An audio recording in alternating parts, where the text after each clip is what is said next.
as I can look into your DA form, your optionals are geography, and you are from Jajpur, right? Yes, sir.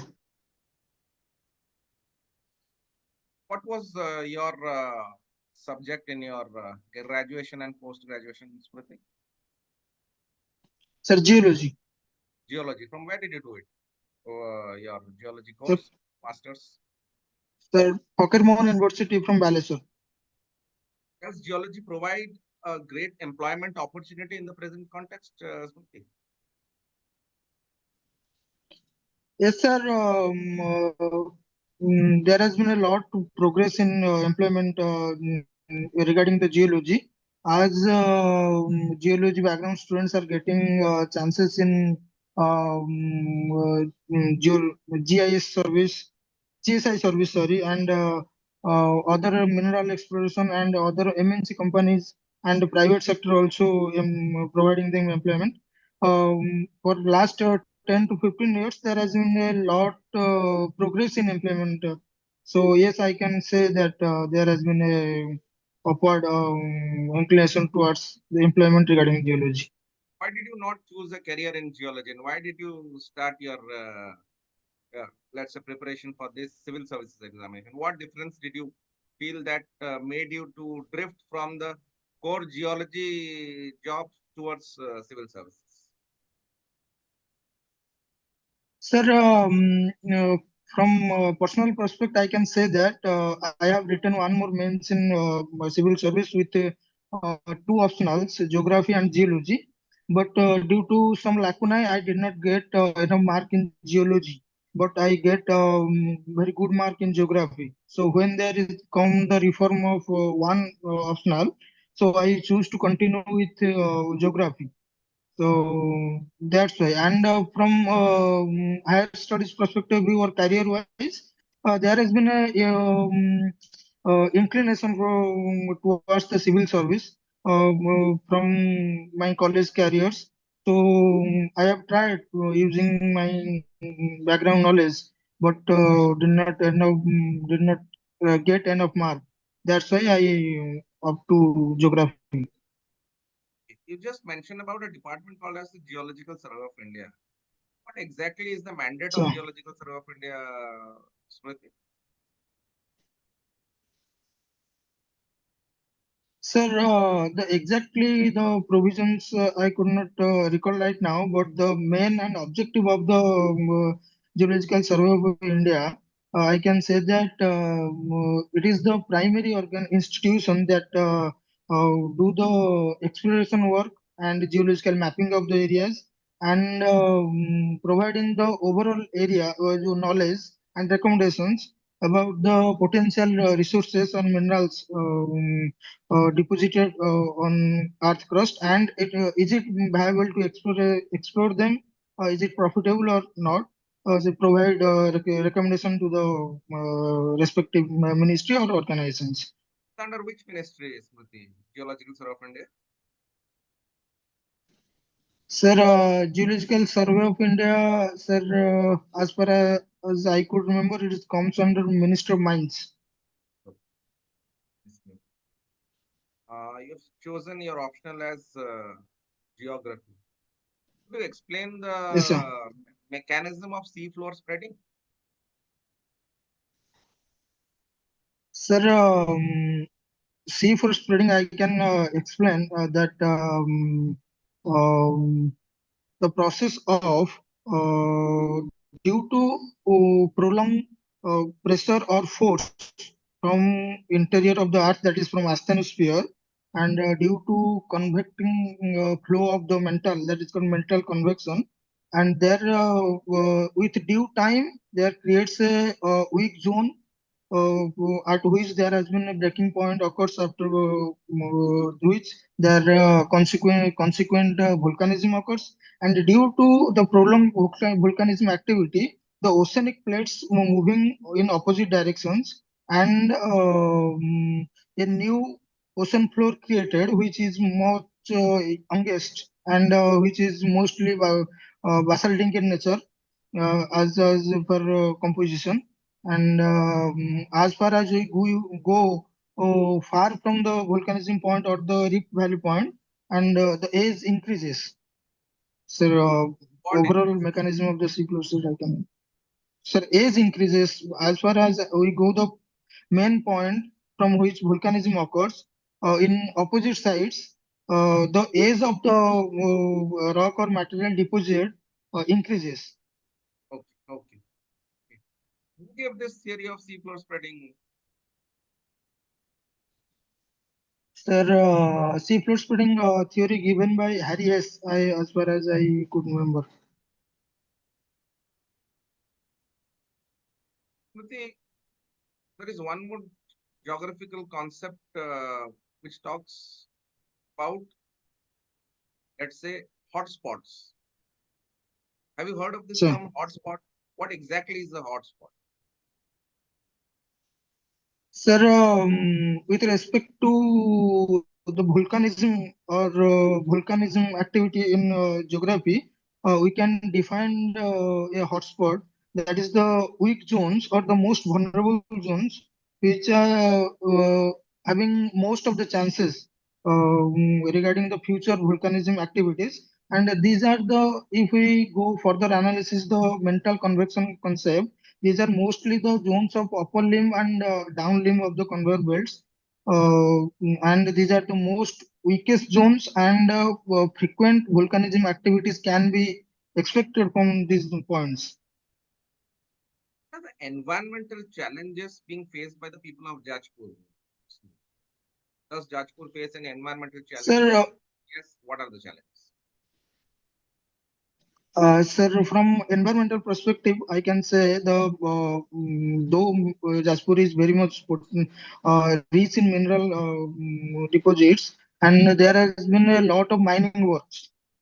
So, from environmental perspective, there has been pollution is a main challenge, that in mining area, the soil and the air and mostly the drinking water channels or the groundwater reserves getting polluted day by day. And in hilly areas, mostly in Sukinda, Tehsil regions or Nagada regions, so where has been hilly areas, comes under hilly areas, there has been chances of high surface runoff and frequent floods, small scale floods, I can say.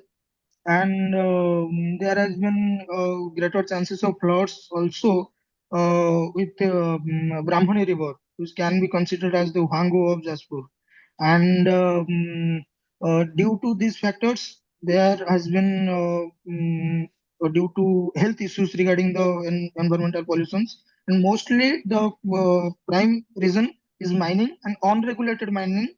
And another reason is main factor is the sand mafia nexus, that is a transportation of sands from the riverbeds, and which making the vulnerable zones of avalanches, landslides, subsidence of the nearby villages. Yeah, I As an think these are administrator, the challenges. what steps will you take to address these issues?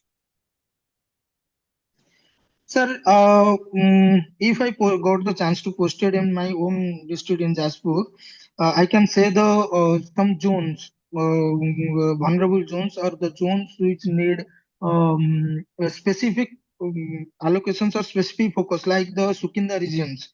Though these are mineral rich, but developmentally they are poor.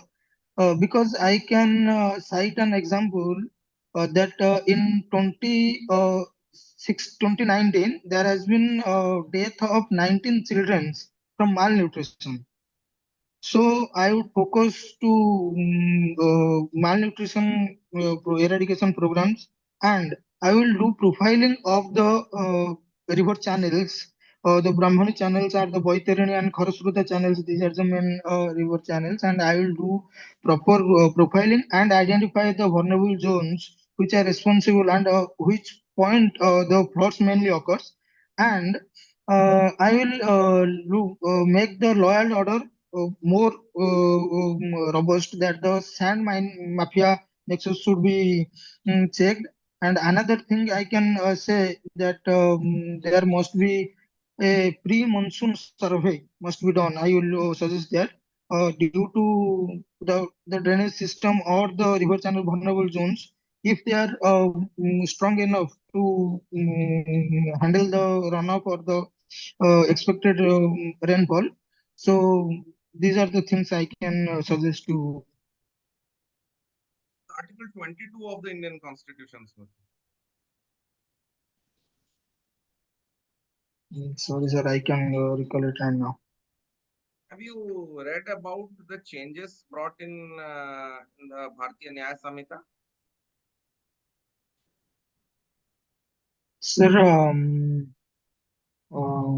sir, may I take some time to think? Sure, sure, sure, sure. Okay, sir.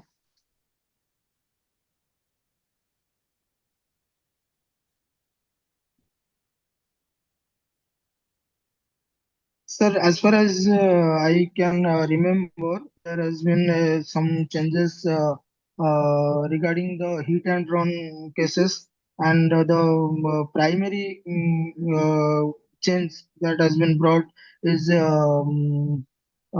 previously it has been mostly punitive in nature, and that is now it is in more towards justice system. And there has been an issue regarding the hit and run case of that if case happens and someone run up from the place, then there has been more stricter that and mm, mm, sorry sir, I could not recall the exact provisions that has been changed. Have you heard of this particular new scheme called the ULI, Unified Lending Interface? Yes, sir. It is the concept brought by Reserve Bank of India, and these are the concept to mostly the aim to smooth the process or streamline the process of credit lending or the bottleneckness of the system or the red tapism of the credit system, and it has been linked to Aadhaar Jandan, Jam Trinity, to Jandan Aadhaar and Mobile Trinity UPI Trinity to smooth the process of credit lending and channelize and to have the greater stability, or I can say the greater transparency in the credit system or environment. Have you read about the monsoonal system, Smriti? Yes, sir.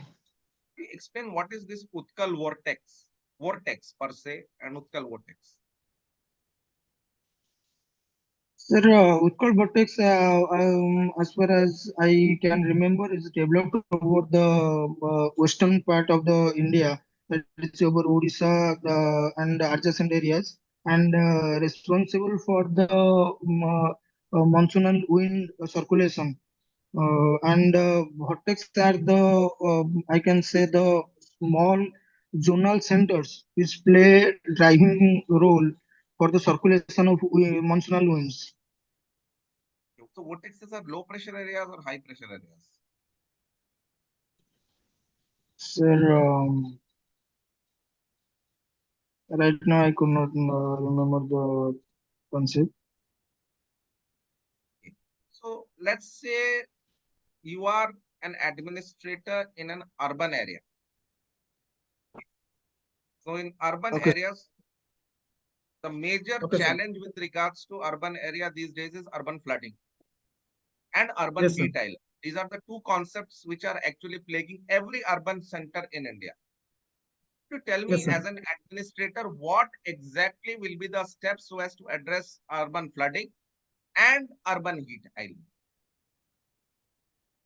Sir, the things I would like to suggest, there must be an pre-monsoon survey of the each and every existing drains and channels.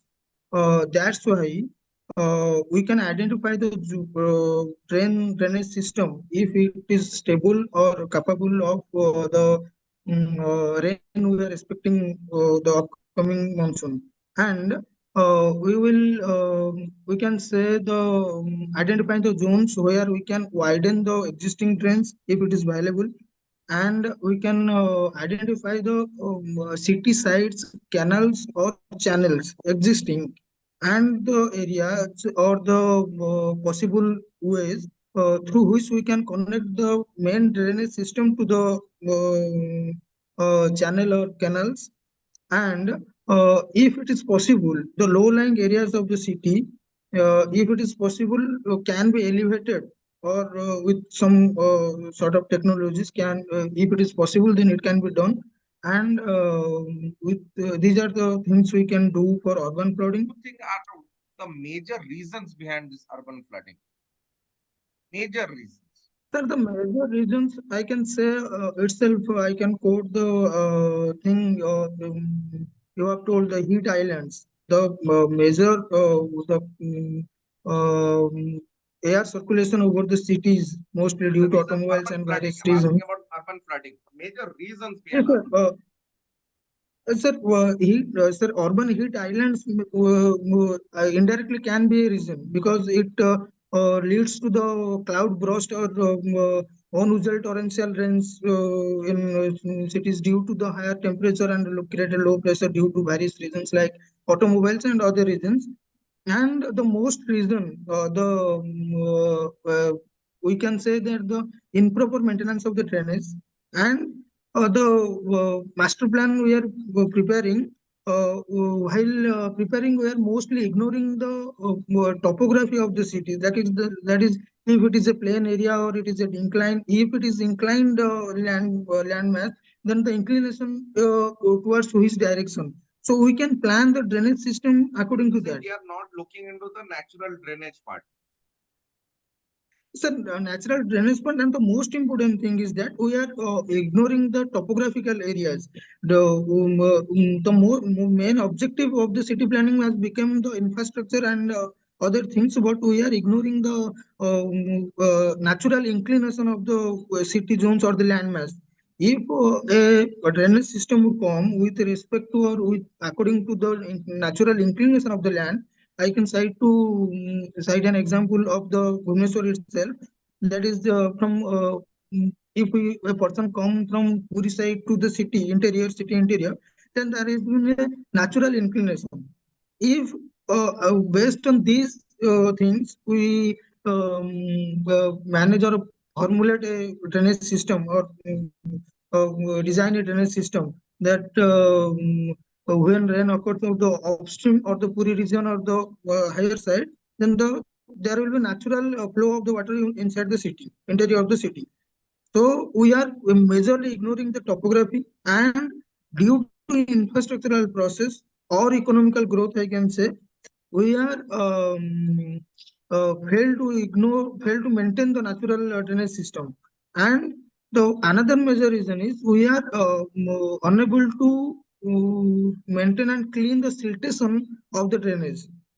After monsoon, we are failed to or we are ignored the siltation process, and there not has been proper cleaning process of the siltation with the city interior drainages and the city outskirts through which we can connect the interior city. So I can think these are the reasons mainly for the urban flood and About waterlogging in the urban heat urban area. islands, how we can address the issue of urban heat islands. Sir, urban heat islands, I can say we can adopt the process of social forestry, and we can majorly do some specific the profiling of the city and the regions where we can create small parks or botanical gardens, and through social forestry we can minimize the temperature. And another reason is we can more move towards the public transportation.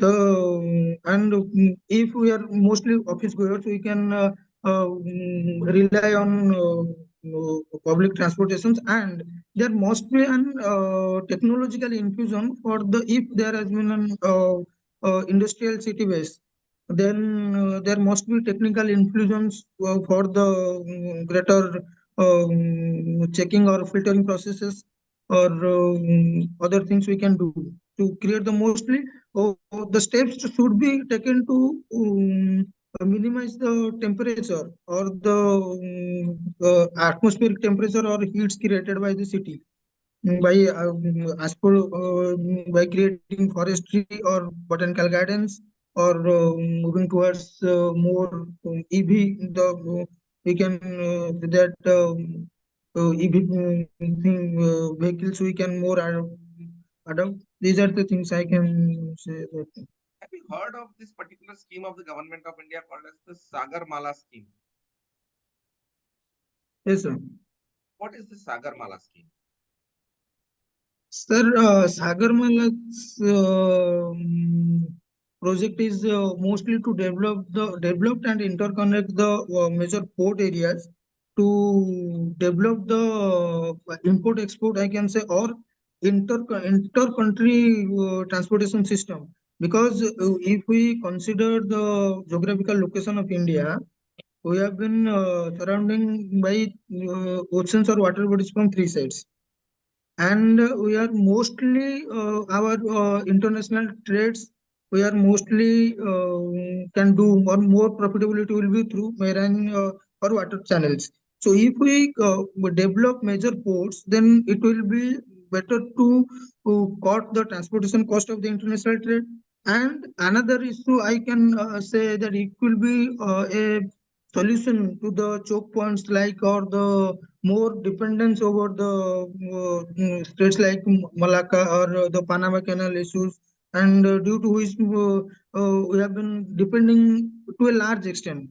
So, if we developed on major ports, we can use the other routes to channelize our international trade, as well as it will decrease the transportation cost and other things. And from security point of view, it will be greater to if we develop our boundary or border areas maritimely mostly, then we can counter China or other things.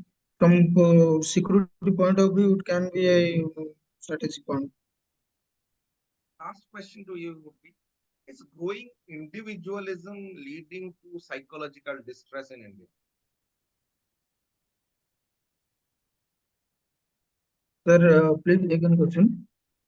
Is growing individualism leading to rising psychological problems in India?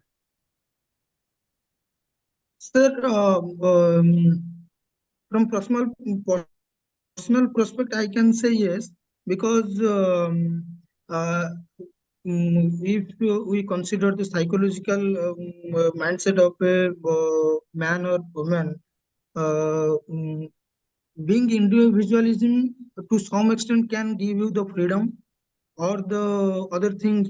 These are or it can be considered as a more of a westernization, I can say, but it is not the origin of Indian context, because we all mostly the last generation coming from the joint family. We are the so individualism concept is more of a Western concept, and through individualism we can enjoy the freedom or other things. But uh, at the lowest point, or the other things, or the emotional pile up, we cannot say or we become more towards the conservative or introvert, I can say, and that leads to emotional stock up and the inability to share the emotional things or our weaknesses, or we do that leads to cut off from the social society, and after some time we became unable to socialize our channels or express our channels, and with time the stockpile of the emotions leads to depression or other things. And I can say this individualism indirectly in a long way also responsible for the other narcotics things like drugs consumes increases or other things, and also responsible for the suicide attempts or other things. And that has been a major problem in our society nowadays. So I think individualism is not for Indian society. And also from a personal point of view, I would suggest the not individualism. I would suggest to socialism.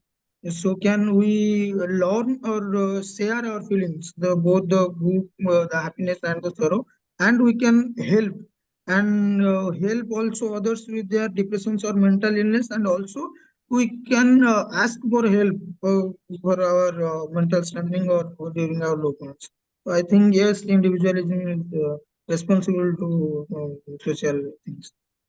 Okay, sir. Thank you, Smriti. Do you have any questions to Thank ask? you, sir. No, sir. Call me after this.